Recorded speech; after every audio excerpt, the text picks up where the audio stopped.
కరీంనగర్, నిర్మల్ జిల్లాలో స్వల్ప భూ ప్రకంపనలు వచ్చాయి. మరింత సమాచారం మా ప్రతినిధి సహన్ అడిగి తెలుసుకుందాం. సహన్, భూకంప కేంద్రం ఎక్కడుంది, ఏంటి ప్రకంపనల తీవ్రత? ఉమ్మడి కరీంనగర్ జిల్లా వ్యాప్తంగా పలు చోట్ల భూమి కంపించింది. ఉమ్మడి జిల్లా పరిధిలోని 4 జిల్లాల పరిధిలో వివిధ మండలాల్లో భూకంపం నమోదైంది. 3-4 సెకండ్ల పాటు భూమి కంపించడంతో ప్రజలు భయాందోళనకు గురయ్యారు. రిక్టర్ స్కేల్ పై భూకంప తీవ్రత 3.9గా నమోదైనట్లు అధికారులు ప్రకటించారు. ఉమ్మడి కరీంనగర్ జిల్లాతో పాటు నిర్మల్ జిల్లాలోని స్వల్ప భూ ప్రకంపనలు రేకెత్తాయి. నిర్మల్ జిల్లాలో 2 సెకండ్ల పాటు స్వల్ప భూ ప్రకంపనలు వచ్చాయి. కడెం, జిన్నారం, ఖానాపూర్, లక్ష్మణ్ చాందా మండలాల్లో భూ ప్రకంపనలు వచ్చాయి. సహన్, ఎట్లా రెస్పాండ్ అయ్యారు ప్రజలు? 2 సెకండ్ల పాటు భూమి కంపించడంతో ప్రజలు ఒక్కసారిగా భయాందోళనకు గురయ్యారు. కొంతమంది ఇళ్ల నుంచి బయటికి రావడము, కొంతమంది టీ కప్పు కదిలినట్టుగా, పేపర్లు కింద పడినట్టుగా ఫీల్ అవడం జరిగింది.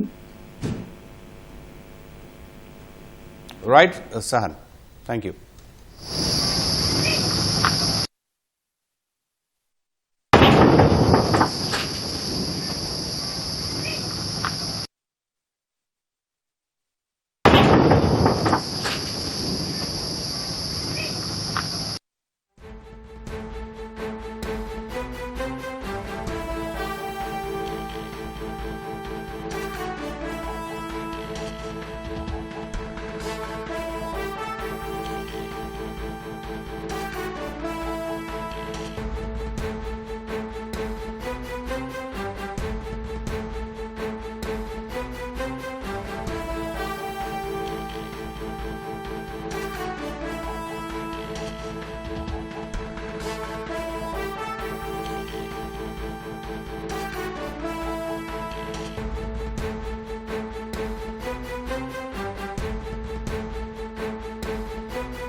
కరీంనగర్, నిర్మల్ జిల్లాలో స్వల్ప భూ ప్రకంపనలు వచ్చాయి. నిర్మల్ జిల్లాలో స్వల్ప భూ ప్రకంపనలు చోటు చేసుకున్నాయి. నిర్మల్ జిల్లాలో 2 నుంచి 5 సెకండ్ల పాటు స్వల్ప ప్రకంపనలు చోటు చేసుకున్నాయి. మనం దృశ్యంలో కూడా చూస్తున్నాం. అలాగే కడెం, జన్నారం, ఖానాపూర్, లక్ష్మణ్ చాందా మండలాల్లో ప్రకంపనలు చోటు చేసుకున్నాయి. నిర్మల్ జిల్లాలో ప్రకంపనలతో ప్రజలు భయాందోళనకు గురయ్యారు. కరీంనగర్ జిల్లా వ్యాప్తంగా స్వల్ప భూ ప్రకంపనలు చోటు చేసుకున్నాయి. గంగాధర, చొప్పదండి, రామడుగు మండలాల్లో ప్రకంపనలు చోటు చేసుకున్నాయి. కరీంనగర్ జిల్లాలో 2 సెకండ్ల పాటు స్వల్ప భూ ప్రకంపనలు చోటు చేసుకున్నాయి. భూ ప్రకంపనలతో ఆందోళనకు గురయ్యారు కరీంనగర్ జిల్లా ప్రజలు. మరింత సమాచారం మా ప్రతినిధి నగేష్ గారిని అడిగి తెలుసుకుందాం. నగేష్, ఏంటి భూ ప్రకంపనల తీవ్రత? భూకంప కేంద్రం ఎక్కడ ఉంది? ఆస్తి నష్టం ఏమైనా జరిగిందా? ఇప్పటి వరకు ప్రాథమిక అంచనాల ప్రకారం నేషనల్ సెంటర్ ఫర్ సైస్మాలజీ న్యూఢిల్లీ నుంచి మనకి అందిన వార్త ఏమిటంటే ఈ భూకంపం తీవ్రత 3.8. ఈ భూకంపం సంభవించిన సమయం 6:50 ఇది కుమరం భీం రీజన్ లో ఉంది. ఈ భూకంపం డెప్త్ అంటే ఏమిటంటే భూమి లోపల 10 కిలోమీటర్ల లోపల ఈ భూకంపం సంభవించినట్టు ప్రాథమిక అంచనాల ప్రకారంగా మనకి తెలిసింది. ఇది సైస్మిక్ జోన్ 3లో మనకి సైస్మిక్ జోనేషన్ మ్యాప్ చూస్తే ఇది గోదావరి పరివాహక ప్రాంతంలోనే ఈ భూకంపం సంభవించినట్టు మనకి ప్రాథమిక వార్తల ద్వారా తెలుస్తుంది. ఓకే నగేష్, అంటే కొంతమంది ప్రజలు ఫీల్ అయ్యారు ఈ భూకంప తీవ్రతని అంటున్నారు. అంటే మరింత ఎక్కువగా ఉండే ఆస్కారం కనిపిస్తోందా తీవ్రత? తీవ్రత ఎందుకంటే ఇది 3.8 కనుక వాళ్ళు ఫీల్ అయ్యారు కొన్ని గ్రామాల్లో ఇది ఫీల్ అయినట్టు, అందుకే ఫీల్ అయ్యారు. ఎందుకంటే ఇది 10 కిలోమీటర్ల లోపల, అంటే ఇది షాలో ఫోకస్ ఎర్త్క్వేక్ కనుకనే ఇది ఫీల్ అయ్యారు. అందుకే మనకి భూ ప్రకంపనలు ఏదైతే అంటామో భూమి కంపించినట్టు, అంటే ఆ భూకంప కేంద్రం నుంచి ఏదైతే ఉత్పన్నమైనాయో తరంగాలు అవి ఎప్పుడైతే భూమి లోపల నుంచి ప్రవహించి వివిధ ఏరియాస్ లో నుంచి వెళ్ళేటప్పుడు దాని శక్తి ఎక్కువ ఉన్నప్పుడు ఆ ప్రకంపనల కింద ఫీల్ అవుతారు.